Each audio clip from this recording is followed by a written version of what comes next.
한번 따라 하실까요? 기쁘게 받아들여지지 않는 예배. 기쁘게 받아들여지지 않는 예배. 성경에서 제일 억울한 예배자가 누구일까요? 여러 억울한 예배자가 있지만 최초의 예배자 중에 제일 억울한 예배자는 가인이라고 할 수 있습니다. 가인의 입장에서 보면 가인은 예배를 드리지 않는 사람이 아닙니다. 예배를 드렸습니다. 예배만 드린 것이 아니라 무엇도 바쳤어요? 제물도 바쳤습니다. 그런데 그의 예배는 하나님이 받지 않으셨고 동생 아벨의 예배는 하나님이 받으셨습니다. 이때부터 이 가인이 열이 올라오고 분노가 치밀어서 나중에 이 예배를 자기가 드린 예배를 받지 않은 것에 대한 점검, 왜 내 예배는 하나님이 안 받았을까? 나의 예배에는 무슨 문제가 있을까? 라는 점검이 없이 난 예배 드렸다, 난 하나님께 제물도 드렸다, 그런데 왜 하나님께 대적할 수는 없으니 비교 대상이 된 동생을 향하여 원망과 분을 풀어낸 사람이, 쏟아낸 사람이 누구냐 하면 가인입니다. 그래서 인류의 최초의 살인자가 되었고 하나님의 공동체에서 끊어져 버린 사람이 된 사람이 누구냐 하면 가인입니다. 오늘 본문에 여러분 계속해서 반복되어 나오는 단어가 있는데 그것이 무엇이냐 하면 끊어질 것이다 라고 하는 단어가 오늘 본문에 계속되고 있습니다. 그리고 이 끊어진다라고 하는 표현 앞에 그 모든 것을 통칭하고 있는 것이 있는데 그것이 무엇이냐 하면 바로 18절에 나오는 그 제사는 기쁘게 받아들여지지 않을 것이라. 제사를 드렸는데도 받아들여지지 않는 경우가 있다라는 걸 잊어버리면 안 됩니다. 내가 예배를 드렸느냐, 내가 믿음 안에 있는 사람이냐 중요합니다. 그럼에도 불구하고 더 중요한 것은 내 믿음을 하나님이 인정하고 있는가, 내 신앙생활은 바로 가고 있는가, 내 예배는 옳은 것인가, 제대로 되고 있는가 살펴봐야 합니다. 가인이 잘못한 것은요, 자기가 예배를 드렸고 제물을 바쳤다는 것에만 갇혀 있어서 자꾸 외부에서 문제를 찾으려고 했습니다. 이때 가인이 돌아보아야 합니다. 오늘 본문은 화목 제물의 남은 고기를 어떻게 처리할 것인가에 대한 이야기를 하고 있습니다. 화목 제물은 일부 기름만 태워서 바치고 남은 제물은 넓적다리는 제사장에게 주고요, 나머지 남은 고기들은 다 누가 먹었느냐 하면 이 예배를 드리러 온 제주, 즉 예배자와 또 함께 예배하는 사람들 또는 다른 사람들을 불러서 함께 이 고기를 다 소비했어야 합니다. 그런데 고기가 잘못되어도 문제일 뿐만 아니라 이 예배하는 자가 잘못되어도 하나님은 그 예배를 받아들여지지 않는다. 심지어 잘못 드리는 그 예배로 말미암아 그 사람은 이스라엘 공동체 중에서 끊어질 것이다 라고 하는 것이 오늘 본문의 이야기입니다. 무시무시한 이야기입니다. 예배 드렸는데 안 드린 사람보다 드렸는데도 불구하고 이런 일이 벌어졌다. 야, 우리 하나님 참 이상한 분이네. 그냥 드린 것만으로 받아주고 그냥 드러난 것만으로도 받아주시면 안 될까? 그렇게 말할 수 있지만 여러분, 예배라고 하는 것이 단순히 출석 도장이 아니라 이 예배에는 놀라운 것이 담겨 있기 때문에 우리 하나님이 그 예배 안에 진심이 있는가, 진정이 있는가, 제대로 된 것이 있는가 없는가가 드리느냐 드리지 않느냐보다 훨씬 더 중요하다는 겁니다. 안 드리는 사람에게는 드리라고 해야 되지만 드리고 있는 사람들은 우리는 날마다 내 예배가 올바른 예배인가, 정말로 내가 이걸 잘 드리고 있는가 살펴보아야 합니다. 오늘 본문 말씀, 특별히 화목 제물을 처리하는 이야기와 관련하여 우리 하나님은 어떤 예배를 받아들여지지 않을 것이라고 선언하셨을까요? 그리고 그 이야기 속에 담겨 있는 오늘 살아가는 우리에게 교훈이 되는 내용은 무엇일까요? 첫 번째입니다. 따라 하시겠습니다. 시간이 경과한 고기를 먹을 때. 시간이 경과한 고기를 먹을 때. 오늘 본문에 보면 우리 하나님께서 기쁘게 받아들여지지 않는 예배 중에 하나는 시간이 지난 자가 그 고기를 먹고 예배하면 하나님은 그 사람의 예배는 받겠다는 거예요, 안 받겠다는 거예요? 안 받겠다라는 거예요. 예배하고 난 다음에 고기를 먹는데 그 고기가 시간이 경과하고 나면 우리 하나님은 그 다음 예배를 받겠다는 거예요, 안 받겠다는 거예요? 안 받겠다라는 거예요. 그럼 이 사람은 봐요, 예배 드리고 예배 잘 드렸어요? 고기도 먹었어요? 얼마나 멋져요. 근데 그 다음 예배를 하나님이 받는다 안 받는다? 안 받겠다고 지금 얘기하는 거예요. 화목제는 지난 달에도 말씀드렸지만 크게 세 종류의 제사로 구분됩니다. 하나는 내가 너무 받은 은혜, 베풀어 주신 은혜, 특별히 구원의 은혜가 감사하여 우리 하나님께 감사로 예배드리는 사람. 이 감사 때문에 이 사람은 뭐 할 수밖에 없는 사람이냐 하면 화목할 수밖에 없어요. 감사하니까 하나님과도 화목하고 그 하나님과 감사함으로 예배했던 그 감사, 그 구원의 은혜에 대한 감사가 넘쳐 흐르니 다른 사람들하고도 뭐 할 수밖에 없느냐 하면 화목할 수밖에 없는 거예요. 그런데 이 받은 은혜 때문에 하나님의 은혜가 귀한 것을 알고 때로는 이 화목제 중에 무슨 제사를 드리는 사람들도 있느냐 하면 서원하면서 감사의 제사를 드리는 사람들이 있어요. 자발적으로 서원을 하는 경우가 있는 거예요. 그러면 받은 은혜도 나한테 만땅이요, 그 은혜도 나한테 있는 상태에서 하나님의 은혜가 얼마나 귀중한 것인지를 알고 더 큰 은혜를 받고 싶어서 내가 지금 뭐 하고 있느냐 하면 서원을 한 거예요. 이 사람은 진짜 더 대단한 사람이에요. 이 서원을 한 사람, 이 사람이 하나님 앞에 예배를 드릴 때는 제물을 더 많이 드릴까요? 적게 드릴까요? 더 많이 드릴 가능성이 있는 거예요. 세 번째가 낙헌제인데 이건 아무 조건이 없어요. 그냥 어떤 조건, 내가 뭘 더 받고 싶고 이런 것도 없고요. 그냥 조건 없이 누가 좋은 거예요? 하나님이 좋은 거예요. 은혜 때문에 너무 기쁜 거예요. 그래서 자원하여 즐겁게 드리는 예배. 제가 보기엔 어떤 의미에서 화목제 중에 최고의 예배는 저 예배이지 않을까. 받은 은혜에 감사하여 예배 드리는 게 나쁘다는 얘기가 아니라 정말로 그 은혜를 밑바탕으로 하여 그냥 하나님 만나는 즐거움, 우리 주님께 예배하는 즐거움 때문에 너무너무 기쁜 마음으로 온 거예요. 그리고 하나님하고도 화목하고 사람하고도 화목하는 게 저게 낙헌죄예요. 자, 이 세 가지 제사의 제물을 남긴 제물을 다루는 것이 각각 달라요.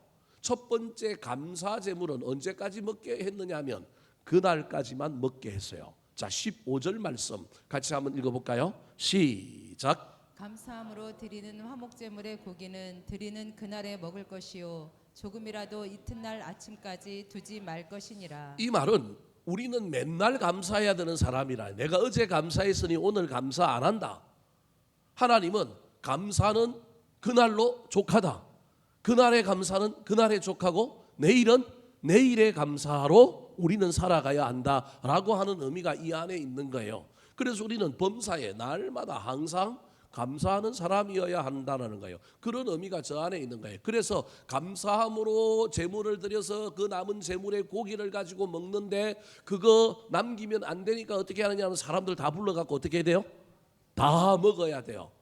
여러분, 하나님에 대한 감사 때문에 사람들이 고기 먹으면서 칭찬하고요, 사람들이 그것 때문에 고마워하고 감사하는 일들을 통하여 얼마나 평화가 넘치겠어요. 물론 저게 잘못되면 이제 또 교만으로 갈 수도 있고요, 자랑으로도 갈 수 있는데 일단은 감사제의 제물은 언제까지 먹어야 되느냐 하면 그날까지 먹어야 돼요. 그런데 아까 보았던 두 번째와 세 번째 화목제의 제사 중에 있는 서원제와 낙헌제는 은혜가 더 크고 더 큰 은혜를 받게 하여 제물을 어떻게 드렸느냐 하면 더 많이 드렸단 말이에요.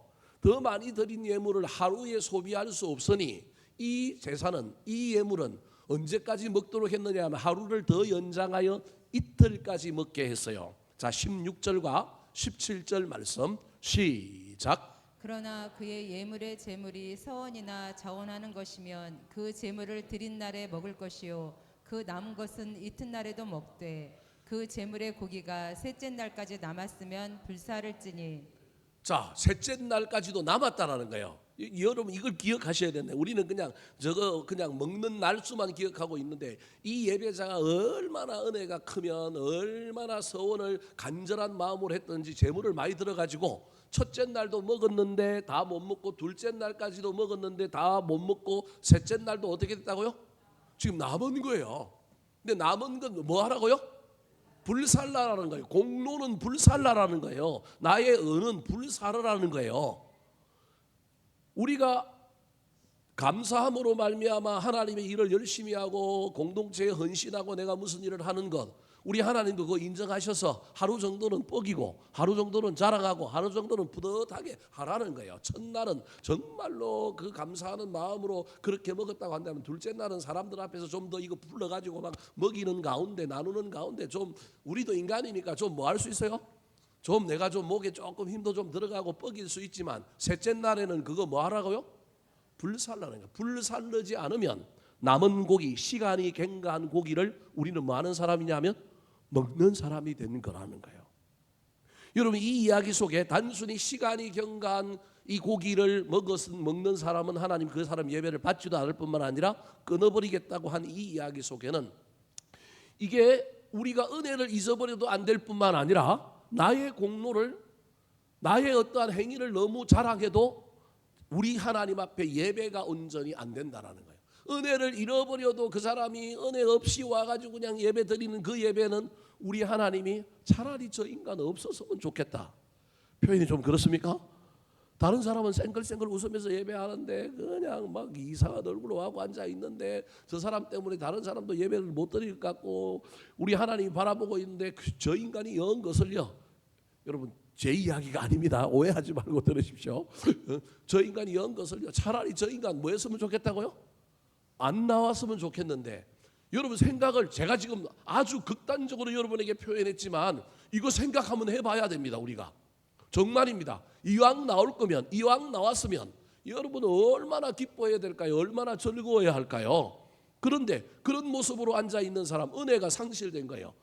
은혜는 상실된 것 같지는 않지만 뭐가 가득하냐면 교만이 가득하고 자랑이 가득하고 막 내가 막 헌신하고 내가 봉사하고 내가 어떤 일을 했기 때문에 자기를 그냥 돋보이게 하려고 막 앉아있는 사람 이것도 문제라는 거예요. 그래서 시간에 경과한 고기는 두 가지인데 하나는요 은혜와 하나는 교만과 자랑일 수 있어요. 여러분 저와 여러분의 예배는요 순수하게 누가 좋아서 오는 예배해야 되느냐 하면 하나님이 좋아서 오는 예배해야 됩니다. 누구 만나려고 오는 거냐 하면 하나님 만나려고 오는 겁니다. 물론 인간이니까 기도 제목도 갖고 오고 인간이니까 자랑도 하려고 하나님께 내가 받은 은혜도 가지고 나오지만 여러분 그날만으로 좋게야 합니다. 주일날만으로 좋게야 합니다. 주일날만으로 저와 여러분이 그거 해결하지 않으면 다시금 은혜 받으려고 애를 써서 내일 또 은혜 받고 오늘까지 먹고 불사르고 오늘까지 자랑하고 내일부터는 하나님 나 겸손하게 월요일부터 다시 시작하게 해주십시오. 어제 받은 은혜로 오늘을 사는 것이 아니라 오늘 이 주일에 또다시 은혜 받게 해주십시오. 저와 여러분이 그러한 마음의 자세로 예배해야 한다는 겁니다. 쉬운 일은 아닙니다. 그냥 단순하게 뭐 그렇게 복잡합니까? 예배 드리면 되고 교회 나오면 되고 그냥 시간 안에 앉아 있다가 가면 되지요. 그럼 예배 드린 거고. 근데 여러분 예배는 출석 도장이 아닙니다. 도장 찍었다고 다 되는 것이 아니라 우리 하나님은 뭘 보시는 분이라고요? 중심을 보시는 분이기 때문에 그렇습니다. 안 보이면 좋겠는데 누가 왔느냐 안 왔느냐만 보이는 사람이 있는가 하면 왔는데 그 사람의 태도와 그 사람의 마음과 그 사람의 영적인 기운이 또는 어떤 영적인 태도가 어떤가가 보이느냐 보이지 않느냐의 차이인 거예요.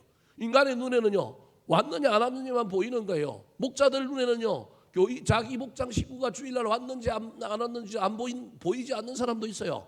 근데 보이는 사람이 있다니까요.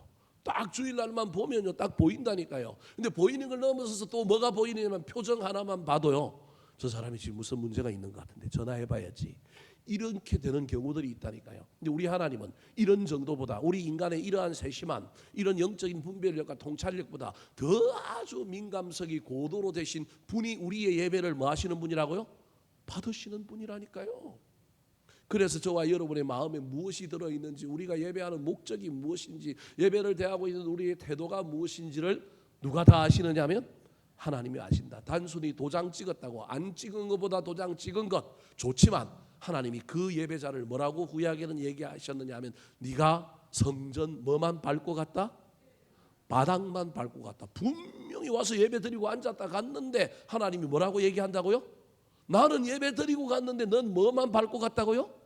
마당만 밟고 갔다는 거예요. 여러분 그걸 물리적으로 마당까지만 들어오고 교회 안 들어왔다고 이해하면 큰일 납니다. 하나님이 우리의 예배를 이렇게 평가하실 수 있다는 사실을 잘 기억하여 나의 예배 가운데 은혜가 있느냐 없느냐 감사가 있느냐 없느냐. 더 나아가서 내가 예배하고 난 다음에 주일날 나도 어쩔 수 없이 인간인지라 때로는 일주일 동안 내가 이룬 것 하나님이 주신 은혜 때문에 내가 뭔가를 갖고 와서 감사한 이야기 속에는 교만도 있을 수 있잖아요. 감사 속에는 자랑도 있을 수 있잖아요. 없나요? 여러분 사람이 감사하다 보면 은연중에 그게 있다니까요. 그런데 그거는 그날까지만 딱 먹고 불살라야 됩니다. 그리고 월요일부터는 다시금 갈급한 영혼으로 주님의 은혜를 사모하며 주를 의지하며 우리 주님을 바라보며 나아가는 저와 여러분이 되기를 예수님의 이름으로 축원합니다. 두 번째, 우리 하나님께서 기쁘게 받아들여 주지 않는 예배는 어떤 예배일까요? 따라 하시겠습니다. 부정해진 자가 재물을 먹을 때. 부정해진 자가 재물을 먹을 때. 자, 19절에 보면 하나님께서 이런 재물, 이런 상황, 이런 경우에는 19절부터 하나님께서 이 예배도 받지 않고 그 사람은 끊어질 거라는 거예요. 19절에 보면 뭐라고 얘기하고 있냐면 고기가 부정한 것에 접촉했을 경우에 그 고기가 부정하기 때문에 아무리 사람이 신실하고 그 예배자가 아무리 하나님만을 의지하고 와도 재물이 문제가 생기면 그거 먹으면 된다 안 된다? 안 된다라는 거예요. 그래서 19절은 재물이 부정한 경우에 예배자가 아무리 그렇게도 그 재물을 먹으면 큰일 난다라는 거예요. 그래서 재물이 부정한지 아닌지를 검사하는 사람이 누구였느냐 하면 제사장이었는데 신약에 오면 이 제사장들이 전부 이 재물을 여러분 부정하냐 부정하지 않느냐 그래서 예배자가 자기도 모르는 사이에 실족하여 즉 문제가 있는 재물을 만짐으로 말미암아 부정해지는 것을 이분들이 다 검수함으로 말미암아 역할을 감당해야 되는데 이분들이 도리어 재물의 부정을 뭐한 사람들이에요? 조장한 사람들이에요. 무엇 때문에? 이익 때문에 업자들과 결탁하여 성전에 자신들이 부정하다고 그렇게 딱지를 놓았던 그 비둘기가 나중에 돌고 돌아서 다시 어떻게 와요? 죄물로 온다니까요. 자기가 딱 집에서 예배자가 비둘기 가지고 예배드리러 왔는데 이 검수 받는 거예요. 제사장이 뭐라고 불합격 그래요. 그러니까 이 사람은 이거 드릴 수 없으니까 울며 겨자 먹기로 그걸 가지고 가서 인근의 가게에 가고 이거 좀 어떻게 해달라고요? 사달라고 팝니다. 그리고 물어봅니다. 괜찮은 비둘기 없습니까? 그러면 설득 이야기합니다. 제사장에게 합격 통지를 받은 뭐가 있다고요? 비둘기가 있다라는 게 이게 현대 거래하고 똑같은 거래가 예수님 당시에 벌어진 거예요. 그래서 이 발에 이 딱지 있는 이 비둘기 가져가면 이 비둘기는 무조건 무사 통과. 그래서 자기가 가져온 비둘기는 반값에 팔고 그 비둘기는 보통 거래되는 비둘기보다 2배, 3배로 돈을 주고 비둘기를 뭐 한 거예요? 사가지고 간 거예요. 근데 재미난 건 자기가 팔았던 그 비둘기 다리에 또 뭐가 끼워져요? 또 금수품이 완전하다라고 하는 고리가 또 끼워져서 이제 자기가 아닌 자기 이 사람에게 그 비둘기가 어떤 비둘기로 둔갑해요? 깨끗한 비둘기로 둔갑해서 올라가는 거예요. 이걸 우리 예수님이 보신 거예요. 여러분 이게 얼마나 그 당시에 큰 문제였는지 모릅니다. 그래서 우리 예수님이 성전의 상을 뒤집어 엎고 비둘기 파는 사람을 내쫓은 이유 중에 하나가 이겁니다. 만약에 부지 중에 나도 모르는 사이에 고기가 상했는데 고기가 문제가 있었는데 그걸 만졌으면 나는 하목 제물을 먹지 말고 속건제라고 하는 제사를 드려야 돼요. 이스라엘 5대 제사 중에 이런 경우에 나도 모르는 사이에 어떤 성물이 어떤 재물이 문제가 있는데 그걸 내가 만졌으면 내가 아무리 그렇게도 그 부정한 것이 나한테 옮겨온다고 믿었기 때문에 하나님께 나아가기 위해서는 그것을 또 해결하기 위한 속건제를 드려야 되는데 그걸 드리지 않고 만지지 않도록 감당해 줘야 되는 사람들이 있는데 그걸 안 한 거예요. 두 번째로는요. 재물이 부정한 경우에 아무리 거룩한 사람이 만져도 부정해지는 것처럼 이번에는 사람이 부정한 사람은 아무리 깨끗한 고기를 만져도 어떻게 되는 거예요? 부정한 거예요. 자, 화면에는 안 나옵니다. 20절 한번 읽어볼까요? 20절 시작. 만일 몸이 부정한 자가 여호와께 속한 화목제물의 고기를 먹으면 그 사람은 자기 백성 중에서 끊어질 것이요. 구약과 신약의 감수성이 다르기 때문에 오늘날 이렇게 얘기하면 마음의 상처를 입는 사람들도 있을 수 있겠지만 어쩔 수 없습니다. 이게 몸이 부정한 사람, 이게 누굴까요? 첫 번째로는 장애인을 얘기해요. 장애인, 다리 저는 사람이라든지 장애인. 두 번째로 문둥병자, 나병 환자. 신약에 나오면 예수님의 옷자락을 만진 여인이 있죠. 12해를 혈류증 앓는 여인. 이런 사람들, 레위기 11장에 가면 나오는데 정결법에 의하여 위배된 사람들, 이 사람들은 몸이 부정한 사람이기 때문에 이 사람들을 자체로는 아무리 깨끗한 고기를 먹어도 그 고기와 그 사람은 부정한 거예요. 그래서 첫 번째는 고기가 부정해도 안 되고요. 두 번째는 뭐도 부정해도 안 돼요? 사람이 부정해도 안 되는 거예요. 말이 좀 이상하긴 하지만 지금 제가 얘기하려고 하는 것은 무엇이냐 하면요, 고기도 뭐 하느냐 하면 깨끗해. 그 다음에 사람도 뭐예요? 괜찮아요. 근데 이 사람이 어떤 경우가 지금 생겼는지를 한번 볼까요? 21절 말씀 같이 한번 읽어보겠습니다. 시작. 만일 누구든지 부정한 것 곧 사람의 부정이나 부정한 짐승이나 부정하고 가증한 무슨 물건을 만지고 여호와께 속한 화목제물의 고기를 먹으면 그 사람도 자기 백성 중에서 끊어지리라. 저기 파란색 만지고라고 하는 단어와 여호와께 속한이라고 하는 단어 사이에 제가 단어 하나를 넣어 볼게요. 알고도라고 하는 단어입니다. 알고도. 무슨 말이냐 하면 만일 누구든지 부정한 것, 사람의 부정이나 부정한 짐승이나 부정한 가정한 무슨 물건을 만졌는데 이거 내가 잘못 만졌다, 이 큰일 났다라고 하는 것을 알고도, 그러면 알면 아까 제가 뭐라고 얘기했어요? 무슨 제사를 드려야 된다고요? 그 제물을 먹지 말고 무슨 제사를 드리냐면 속건제를 드려야 되는 거예요. 속건제를 드려야 되는데 이 속건제 드리기 귀찮으니까 속건제 드리지 않고 알고도 나는 원래 처음부터 깨끗했으니까 제물이 부정했는데 뭐 내가 그거 먹어도 문제없지, 또는 알고도 그냥 계속해서 하목 제물의 고기 먹는 자리에 앉아 있는 사람. 사람들은 모르지만 누구는 안다고요?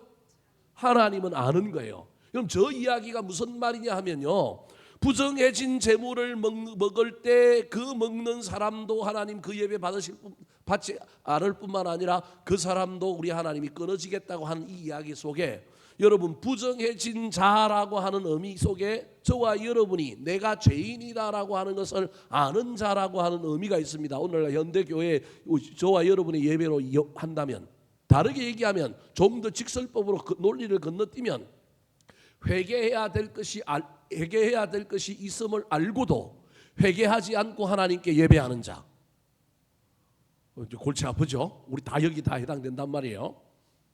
여러분, 지금 구약에서는 하나님 그 얘기하고 있는 거예요. 내가 저게 부정한 고기인데, 부정한 고기라는 걸 내가 모르고 저걸 접촉해도 누가 알려주면 내가 무슨 제사를 드려야 되냐면 속건 제사를 드려야 되는데, 이래도 드려야 되는데, 나중에 알고도 그래야 되는데, 내가 저게 부정한 고기인 줄 알면도 불구하고 그걸 만졌다라는 걸 알고 있음에도 불구하고, 그러면 나는 당연히 하목 제물에 참여하면 안 되는데, 나는 하목 제물 먹는 자리에 지금 뭐 하는 거예요?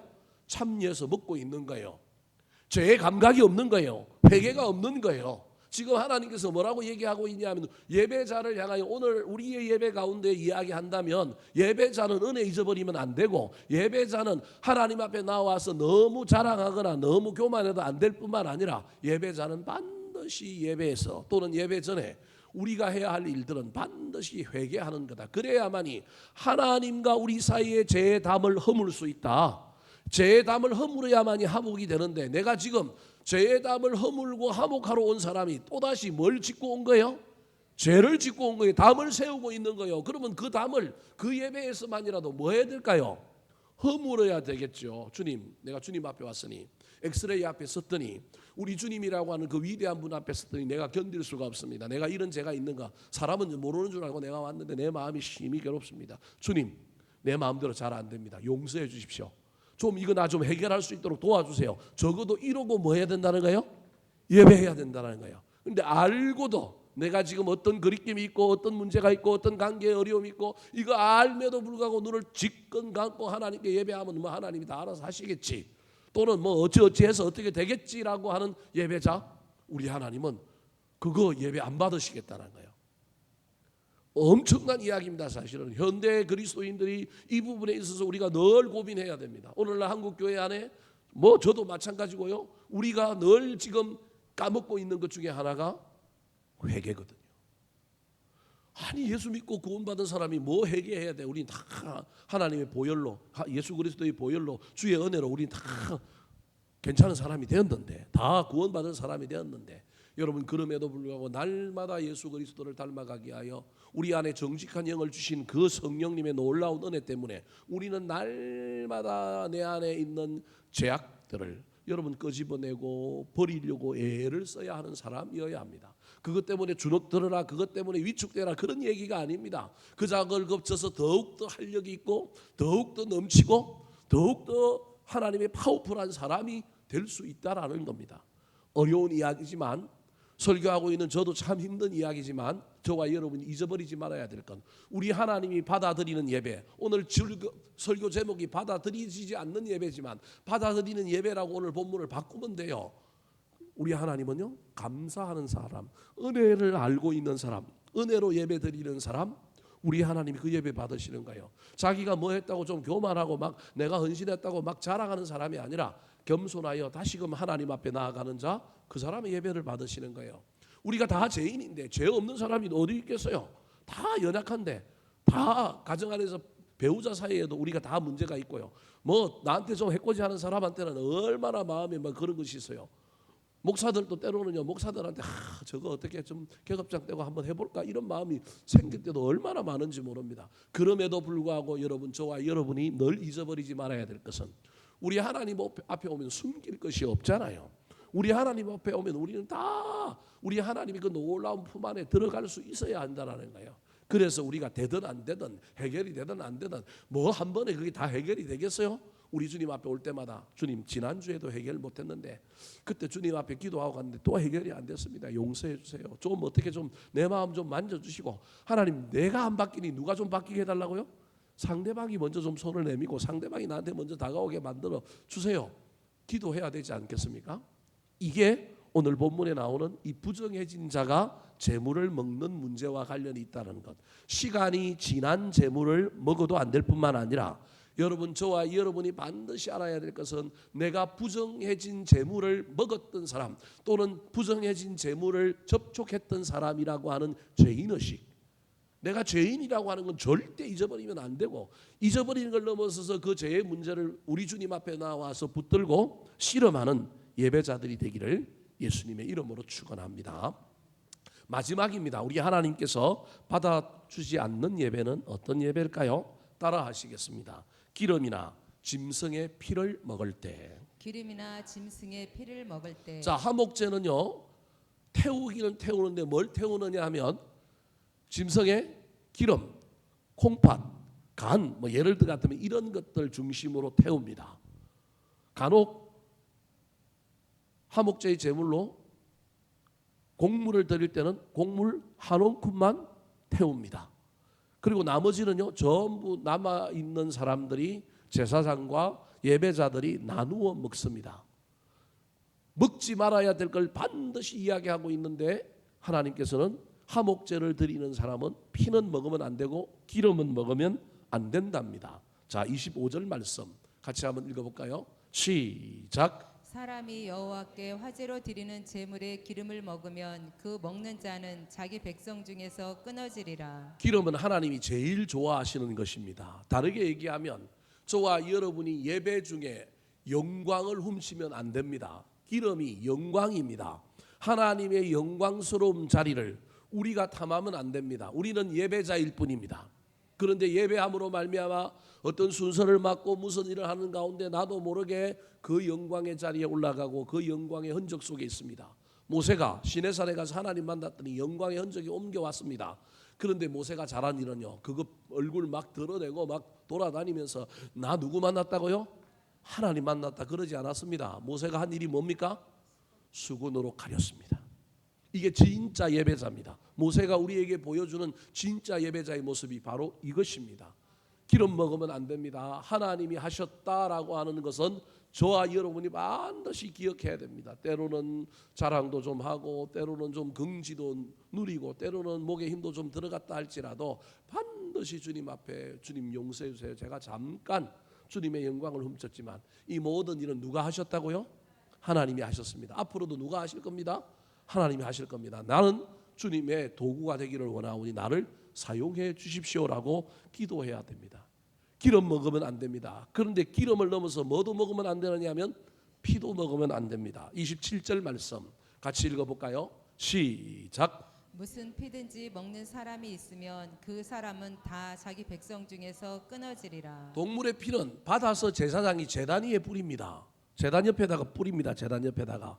어떤 제사는 가지고 들어가서 어디에도 뿌리냐? 분향단에도 뿌립니다. 분향단에 뿔에 바르기도 합니다. 그러므로 여러분 피는 누구에게 드린 거냐 하면 하나님께 드리는 겁니다. 피와 기름은 하나님께 드리는 게 모든 제사의 기본입니다. 이 피가 의미하는 것이 예수 그리스도요. 이게 무엇이냐면 구원입니다. 그러니까 구원의 주권은 누구한테 있다라는 거예요? 하나님께. 그런데 그 주권을 내가 먹는다는 것은 내가 하나님 자리에 앉아서 영광을 훔치는 걸 넘어서서 내가 내 인생 내가 개척하고 내가 운영하고 내가 갈 수 있다. 구원도 하나님 손에 달려 있는 것이 아니라 누구한테 달려 있다? 나한테 달려 있다. 내가 내 인생 구원할 수 있다라고 하는 의미가 이렇게 통용이 되어버리는 겁니다. 물론 그 사람이 그런 마음을 가지고 뭐 먹은 것도 아니고 뭐 피를 먹는 사람이 어디 있겠습니까? 근데요 여러분 시골에 저는 자랐는데 어릴 때 이해가 안 됐던 게 겨울만 되면 동네 어른들이 청년회 주간으로 뭐 잡으러 가재요? 노루 잡으러 가자입니다. 노루 잡으러 가는데 방법이 여러 개가 있습니다. 깽가리, 그 다음에 냄비 뚜껑, 뭐 소리 나는 거 다 들고 갑니다. 조를 나눕니다. 조를 나눠갖고 일지는 어디로 올라가느냐 하면 산 꼭대기로 올라갑니다. 산 꼭대기로. 여러분 노루는 앞발이 작아서 밑에서 위로 올라가는 거 기가 막힙니다. 잡을 수 있을까요? 없을까요? 못 잡습니다. 어디서 내려와야 돼요? 위에서 내려와야 돼요. 그래서 1조는요 저 꼭대기에서부터 내려가고요. 그 다음에 2조 3조는요 청면에서 오는 겁니다. 그리고 밑에 있다가 잡는 그물 가지고 잡는 이제 또 4조가 기다리고 있습니다. 1조는요 주로 어른들이 이쪽에서 하고요. 옆쪽에는 저 같은 아이들이 그때 막 그 일을 도왔습니다. 옆쪽에서 오면 막 돕는 겁니다. 그러면요 이놈들이요 올라가는 게 아니라 내려가면 내려가는 게 힘들거든요. 내려가는 게 힘드니까 이놈들이 나중에 기어코 잡히게 됩니다. 근데 재미난 건 참 시골에 왜 그랬는지 모르겠지만 그렇게 노루를 잡으면 제일 먼저 했던 일이 여러분 뭘 먹어요? 피를 먹었어요. 여기 아는 사람들은 다 촌놈들이에요. 다 촌사람들이에요. 피를 먹었어요. 그것도 뭐 요즘 같은 스트로우가 있는 것도 아니고 구멍을 뚫어가지고 보리대 뭐 이런 거 있잖아요. 그런 걸 꽂아가지고 피를 먹는데 어릴 때 그 막 좀 비린내도 나고 좀 역겨우니까 못 먹잖아요. 근데 애들 중에 그거 먹는 사람은 뭐 하는 사람이에요? 용감한 사람인가? 용감한 사람. 제가 그때 어려움이 너무 세가지고 아이들이 아무도 안 먹는데 먹으러 가면 1등으로 먹은 사람이 누구냐면 저예요. 그거 안 먹었어야 되는데 그거 먹어서 몸이 그런 것 같아. 제가 보기에 그거 먹으면 몸에 좋다고 막 얼마나 그렇게 많이 먹었는지 몰라요. 그리고 뭐 어릴 때 소를 잡거나 돼지를 잡거나 짐승을 잡으면 또 간을 그렇게 센 간을 또 어른들이 먹는데 그거 옆에 있다가 어린애들이 그거 먹으면 친구들한테 자랑하는 거예요. 나 뭐 먹었다고요? 간 먹었다고 막 자랑하는. 참 그 시절이 참 생각해 보면 참 이상했어요. 오늘날 생각으로 보면. 근데 그때는 아무런 감수성도 없고 아무런 그런 것도 없이 그냥 그렇게 잡아서 먹고 또 그렇게 피를 먹었단 말이에요. 그래서 야 저거 오늘날의 관점에서 보면 저 큰일 나는데 저 피가 잘못돼 갖고 피를 먹으면 몸이 뭐해진다고 생각한 거예요. 좋아지고 건강해진다고 생각한 거예요. 과학적으로 그게 이제는 전부 다 안 좋은 거잖아요. 절대 좋을 수가 없잖아요. 어떻게 그 피가 내 피가 돼요? 옛날에는 그런 생각을 한 거예요. 저 피를 먹으면 건강해지고 저 막 활력이 넘칠 거라고 생각하는데 그거 잘못 먹었다가 바이러스 걸리고 잘못 먹었다가 큰일 나는 거예요. 지금 생각하면. 그 옛날에 왜 제가 그렇게 객기를 부리고 그렇게 했는지를 모르겠어요. 어른들은 또 그것도 모르고 왜 자기 자식을 죽이는 일인데 그 짓을 했는지 모르겠어요. 제가 지금 무슨 얘기를 하려고 하느냐 하면요. 이게 피가 의미하는 바가 그런 게 아닌데도 불구하고 사람이 그렇게 오해하고 있으면서 그냥 피를 먹는 이 행위가 여러분 우리 시대에도 있었다고 한다면 이 성경 시대에 몇천 년 뒤에 전에 있었던 이 이야기 속에는 피가 생명의 근원이라 다르게 얘기하면 피를 먹으면 산다. 다르게 얘기하면 여러분 이건 자신들이 하나님의 영역에 뭐하고 있는 행위냐면 도전하는 행위인 거예요. 그래서 여러분 창세기부터 하나님은요 반드시 이야기하잖아요. 피는 먹으면 된다 안 된다? 안 된다라고 이야기하는 거예요. 그 이야기 속에는 하나님의 하나님됨을 이야기하는 어떤 그 주권에 대한 이야기가 있는 겁니다. 예배자가 반드시 기억해야 될 것, 하나님의 영광을 훔쳐도 안 될 뿐만 아니라 예배자는 반드시 예배에서 해야 될 일이 뭐냐 하면 주인을 바꾸는 거예요. 저와 여러분이 날마다 주인을 바꿔야 되는데 우리가 세상에 나가면 누가 주인이면 내가 주인이란 말이야. 여러분 이거 분명히 저와 여러분이 이거 잊어버리지 말아야 될 거예요. 목회하면서도 저도 늘 경험하는 게 이겁니다. 정직하게 돌아보면 사역의 현장에서 하나님을 의지하고 하나님께 물어보고 하나님의 인도하심을 받고 그 분별력과 그 세밀한 그 인도하심을 붙들고 가야 되는데 타성해졌고 많이 오래 지나다 보면요 이거 그냥 하나님의 뜻이라고 하나님의 방법이라고 그냥 하나님의 역사라고 믿고 갈 때가 얼마나 많은지 모릅니다. 나도 모르는 사이에 누가 주인 되어 있는 거예요. 내가 주인 되어 있는 건 어쩔 수 없는 우리 인간의 이거 딜레마예요. 그런데 이 주인 된 것을 주일날만이라도 뭐 해야 될까요? 예배만이라도 어떻게 해야 될까요? 바꾸고 내려놔야 하지 않겠습니까? 그래서 예배 때마다 저와 여러분이 하나님께 다시금 주권을 돌려드려야 되는 거예요. 이 고대 시대에 그 하나님의 주권을 인정하는 행위 중에 하나가 피는 구원의 영역은 누구에게 달려 있느냐 하면 하나님께 달려 있다. 내가 내 인생, 내 실력, 내 노력 가지고 내 열심히 살아가지만 그럼에도 불구하고 구원은 하나님께 있고 내가 이룬 것이 아니라 누가 하셨다? 하나님이 하셨다. 이 놀라운 이해를 가지고 예배하는 자의 그 예배를 받으신다. 그런데 나도 모르는 사이에 이 이해가 아니라 도리어 나도 하나님의 영광을 훔치고 구원의 영역에 있어서 하나님의 주권을 인정하지 않고 나도 모르는 사이에 내가 주인 되는 길로 나아가고 있다면 하나님은 우리의 예배를 받지 않을 뿐만 아니라 필연적으로 우리를 공동체에서 끊어버리신다라고 하는 엄청난 이야기를 오늘 본문에서 하고 있다는 것을 기억하셔서 저와 여러분의 예배는 날마다 하나님 앞에 옳은가 바른가 정말로 우리 하나님을 기쁘시게 하는 예배를 드리고 있는가 점검했으면 좋겠습니다.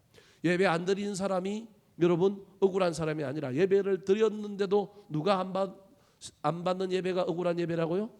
하나님이 안 받는 예배가 억울합니다. 억울한 정도가 아니라 그 예배를 드린 사람은요 반드시 뭔가 문제가 생깁니다.